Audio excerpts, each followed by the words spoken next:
In this report, Microsoft speaks about the cybersecurity poverty line. Basically, enterprise businesses have had the money and the time and the abilities to invest in their cybersecurity strategies for years and years and years. And with the onset of the pandemic, people working from home, all these kinds of things, much smaller businesses have had to basically operate like enterprises. But what that does is it exposes us as small businesses to the same threats. And cyber criminals have moved on and have moved into actually attacking and looking to try and extort money from smaller businesses.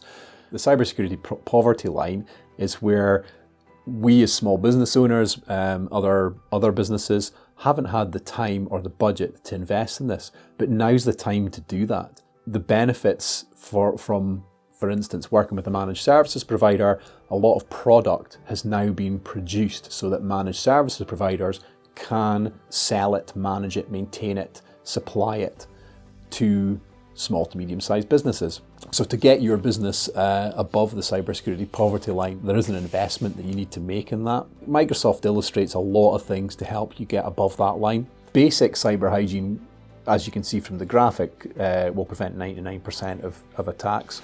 Multi-factor authentication, we've spoken about that so often. Simple but effective, slightly inconvenient, but that's what it's about. If it wasn't inconvenient, it wouldn't be secure. The zero trust principles is a really interesting thing. It's a phrase that's kind of branded about. Now, zero trust isn't a software, but it uses softwares. It's a strategy. And the thing with softwares that help with zero trust, they'll also help with compliance. So if you're looking to attain Cyber Essentials Plus, they'll actually bring you up to a certain level above the cybersecurity poverty line, and they'll actually protect your business and protect your people as well. So when you install a piece of software on a Microsoft Windows operating system, that piece of software can have access to absolutely every corner of that system.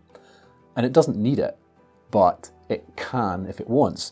So that's where malicious software works really well, because it can masquerade as one piece of software and then start to infiltrate other parts of your system, making your computers, or having your computers with a standard user account.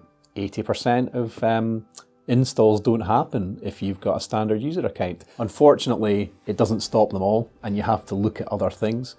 Now, you can use products, and again, it's about configuring these products right. You can actually have application whitelisting products. Certain cybersecurity products can actually ring fence your Windows applications so that they're only accessing what they need to on the system. If those applications start to suddenly access other areas of your computer, then this software will actually stop that.